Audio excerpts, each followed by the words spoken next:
Aujourd'hui, je vais vous parler du pissenlit.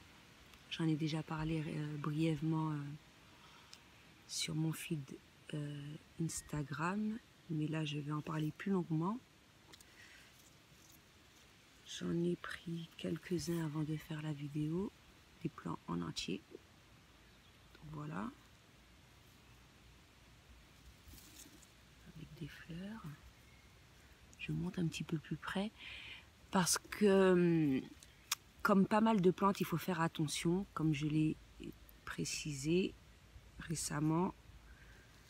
Certaines plantes se ressemblent et certaines ne sont pas comestibles, donc il faut faire très attention. Donc celle que l'on peut manger se présente comme ceci. Voilà. Et tout est mangeable sur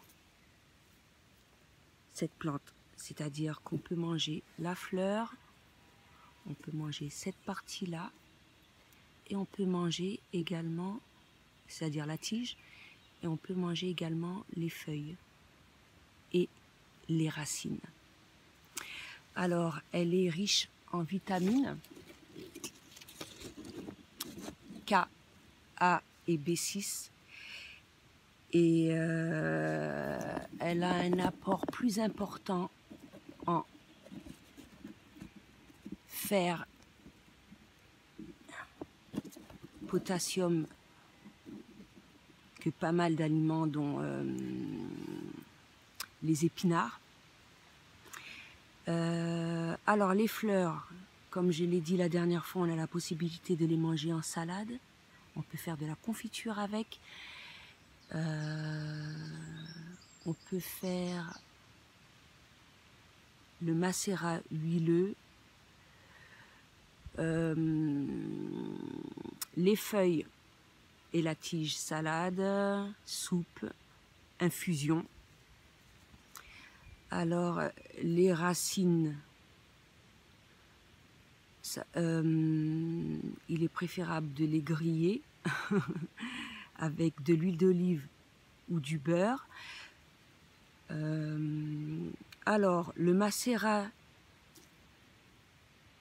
huileux a des propriétés raffermissantes, adoucissantes, antioxydantes, drainantes. Et on peut également faire avec la fleur la même chose que le lilas, c'est-à-dire une sorte de gelée avec l'agar-agar et du fructose, du sucre pour les personnes qui le souhaitent. Et alors il stimule la digestion, il est diurétique comme son nom l'indique, pissenlit. Ça aide les reins à éliminer, c'est bon pour les rhumatismes, et il contient de la riboflavine et la thiamine. Donc voilà en gros. Moi je le mange de préférence, j'ai pas encore essayé cuit, je préfère manger mes aliments crus.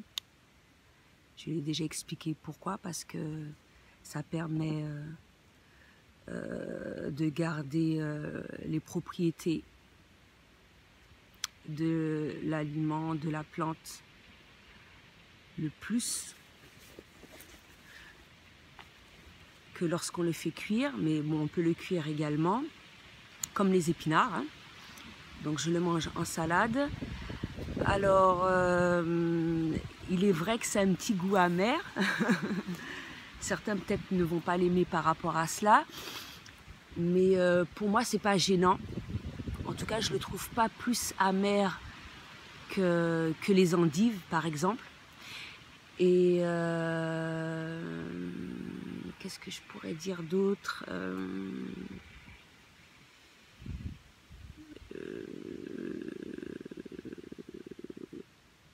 Et pour justement éviter de sentir cette amertume, il est préférable de prendre les feuilles les plus jeunes Les racines, je n'ai pas encore goûté. Justement, j'en ai pris aujourd'hui pour voir ce que ça donne. Je vais les griller. Et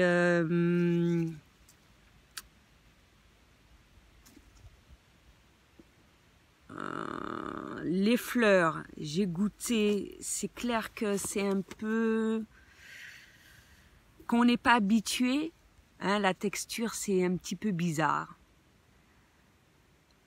Ce qui est préférable de manger, c'est cette partie-là. Moi, j'ai tout goûté. Et je goûte toutes les fleurs que j'ai mangées jusqu'alors. Je les goûte sans vinaigre pour voir comment c'est, quelle texture, quel goût ça a, qu'est-ce que ça donne déjà seul. Mais c'est vrai que c'est pas... Je préfère largement manger les feuilles, en fait. Et je pense que c'est une question d'habitude. Donc voilà, je pense avoir tout dit. Pour le macérat huileux, c'est le même procédé pour toutes les plantes, même pour les plantes exotiques, par exemple l'hibiscus. Le mettre dans de l'huile et c'est la même recette que le lilas. Et ou sinon de le mettre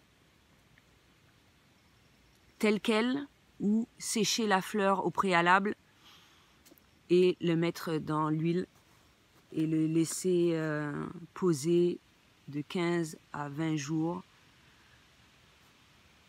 pour obtenir ce que l'on veut. Donc voilà, c'était tout ce que j'avais à dire pour aujourd'hui. À bientôt.